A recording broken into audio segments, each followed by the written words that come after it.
Dieu parle à l'infâme. 20 août 2021. Parole de Yahuwah à sa prophète Patricia Shaw, traduite et lue par Justine. Mon bras est prêt à frapper. Quand je vais frapper, ce sera explosif, comme un souffle dans une fournaise, un souffle qui consume tout sur son passage. Mon indignation est comme un feu.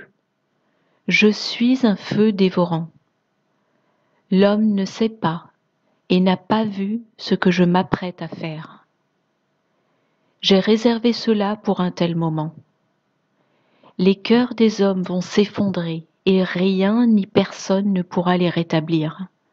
Ils vont descendre dans les entrailles de l'enfer, remplis de pleurs et de grincements de dents en raison du tourment. J'ai parlé, dit Yahuwah. Jérémie 23, 29.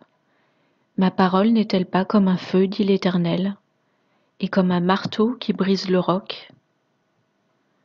Exode 24, 17.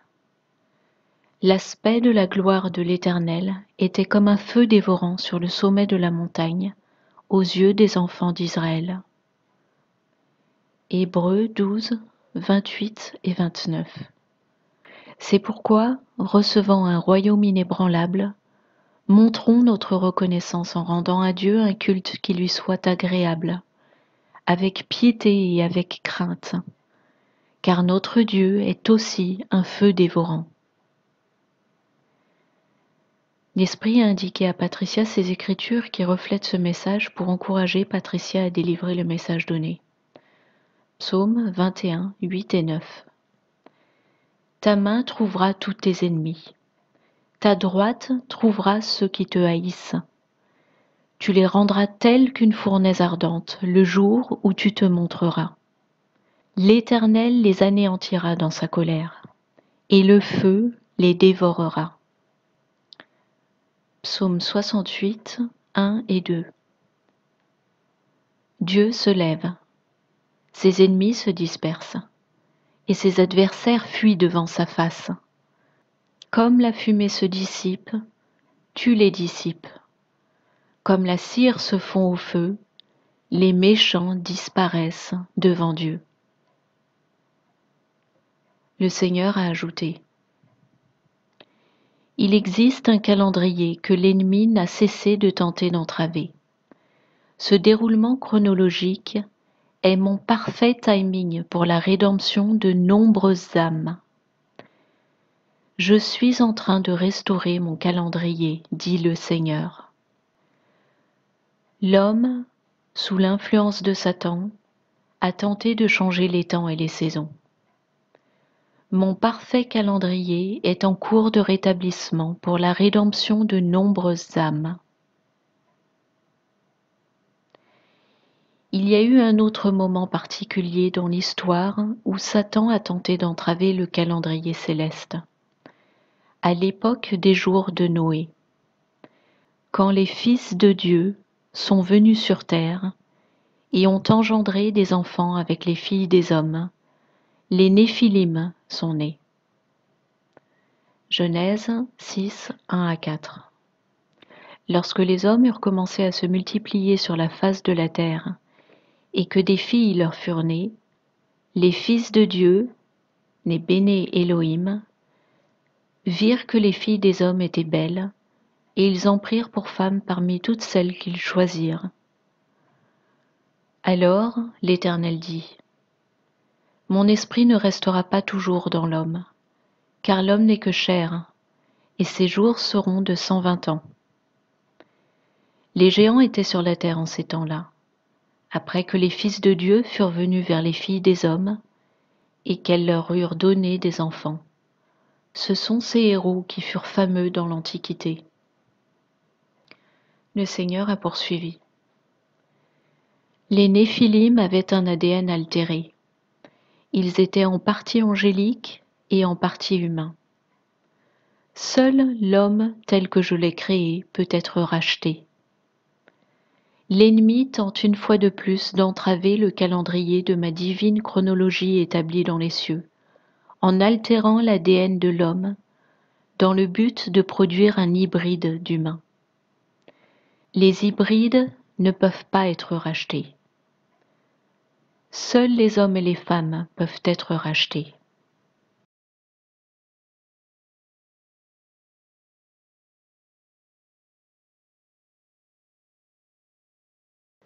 Ceux qui ont cru en moi vont bientôt s'élever avec moi sur de nouveaux sommets.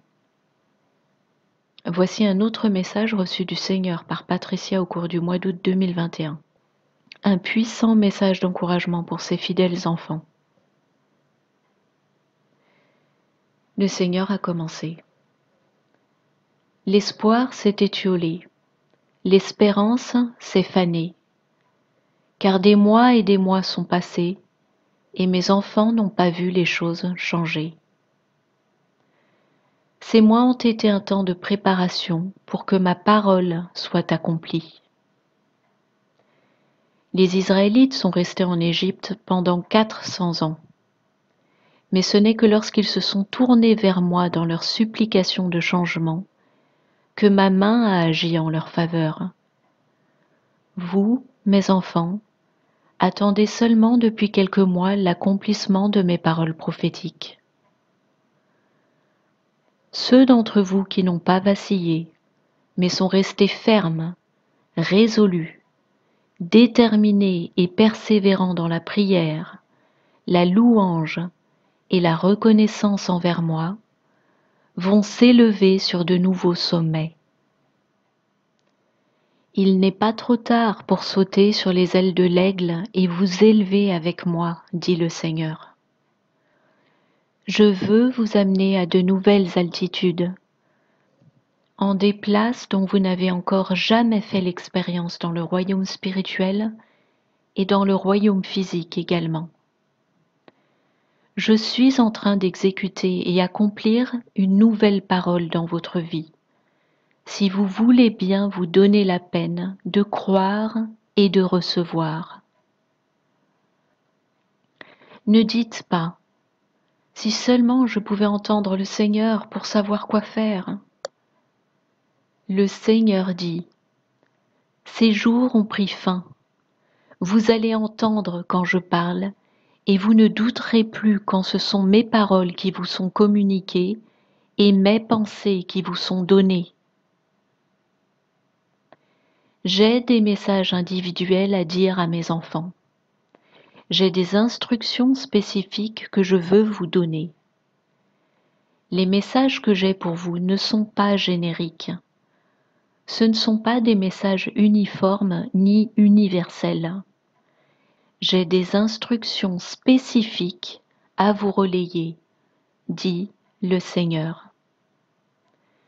Je vous ai créé de façon singulière et unique dans les entrailles de votre mère, pour une tâche particulière sur cette terre. Venez à moi dans l'attente et l'expectative, afin que vous puissiez vous élever à de nouvelles altitudes et sommets, dit le Seigneur. Le Seigneur dit, voulez-vous vous élever avec moi et compléter votre mission? Tout ce que j'attends, c'est un oui et amen. Je ferai le reste, dit l'Esprit du Seigneur.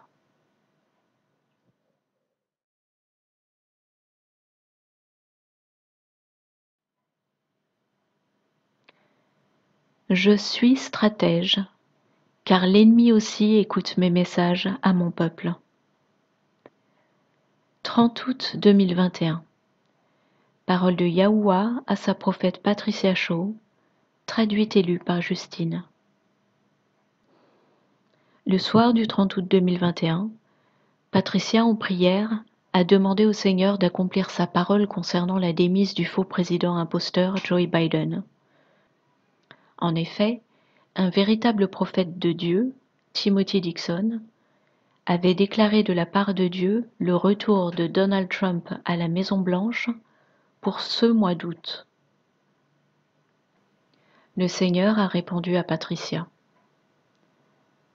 Mon enfant, je ne t'ai pas oublié et je n'ai pas abandonné votre pays.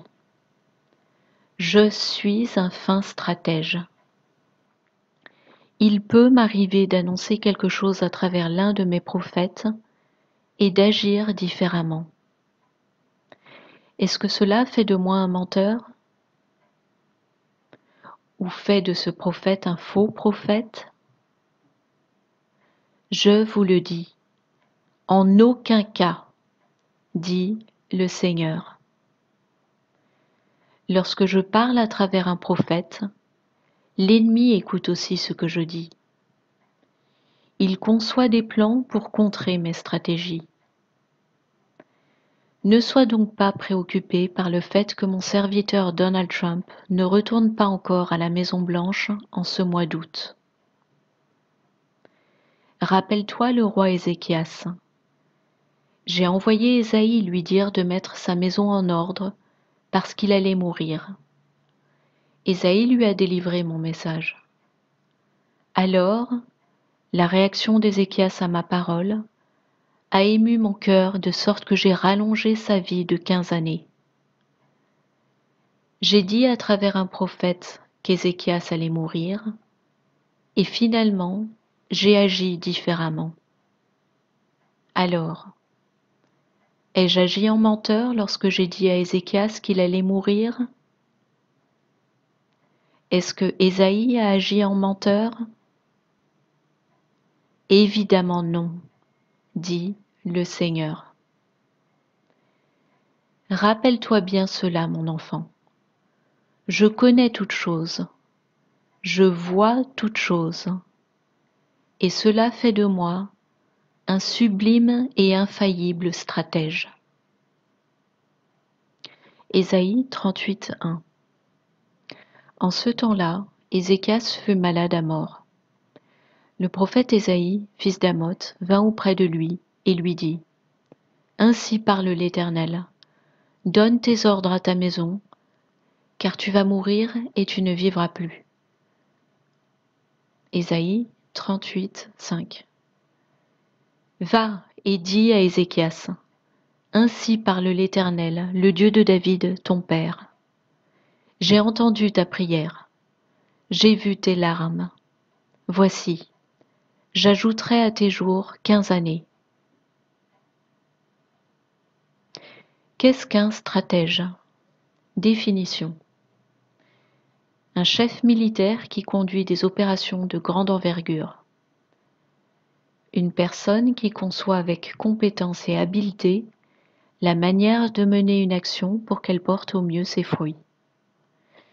Une personne qui maîtrise l'art de planifier et de coordonner l'action des forces militaires d'un pays pour attaquer ou pour défendre. Il existe une multitude d'exemples dans la Bible où les Israélites, dans un contexte de guerre, agissent en stratège et ne révèlent pas la vérité à leurs ennemis. Et il existe aussi une multitude d'exemples dans la Bible qui illustrent que Dieu agit en fin stratège. Par exemple, lorsque les Israélites fuient l'Égypte, Dieu ne les fait pas passer par le plus court chemin pour rejoindre la terre promise, mais leur fait prendre un itinéraire détourné qui semble a priori d'autant plus absurde qu'il les conduit directement sur la mer Rouge. Exode 13, 17 et 18. Quand le Pharaon eut laissé partir le peuple d'Israël, Dieu ne les conduisit pas par la route du pays des Philistins, bien qu'elle fût la plus directe, car il s'était dit: s'ils devaient affronter des combats, ils pourraient regretter leur départ et retourner en Égypte. Il leur fit donc faire un détour par le chemin du désert, du côté de la mer des Roseaux, la mer Rouge. Les Israélites quittèrent l'Égypte, bien équipés et armés. Exode 14, 1 à 4. L'Éternel parla à Moïse et dit: Parle aux enfants d'Israël, qu'ils se détournent et qu'ils campent devant Pi-Hahiroth, entre Migdol et la mer, vis-à-vis de Bath-Séphon. C'est en face de ce lieu que vous camperez près de la mer. Pharaon dira des enfants d'Israël: Ils sont égarés dans le pays, le désert les enferme. J'endurcirai le cœur de Pharaon, et il les poursuivra. Mais Pharaon et toute son armée serviront à faire éclater ma gloire, et les Égyptiens sauront que je suis l'Éternel. Et les enfants d'Israël firent ainsi. Aujourd'hui encore, notre Dieu, enfin stratège, provoque des détours dans la façon dont il conduit les événements en Amérique et dans le monde, avant d'établir son peuple, symboliquement l'Amérique d'une part, et l'Église à travers le monde d'autre part, en terre promise, pour faire éclater sa gloire. Et par la même occasion, Dieu permet à son peuple de quitter la servitude, c'est-à-dire le monde, bien équipé et armé. Conclusion, Dieu ne change pas ses plans en termes d'objectifs, mais la façon dont il les amène peut être soudainement changée par stratégie.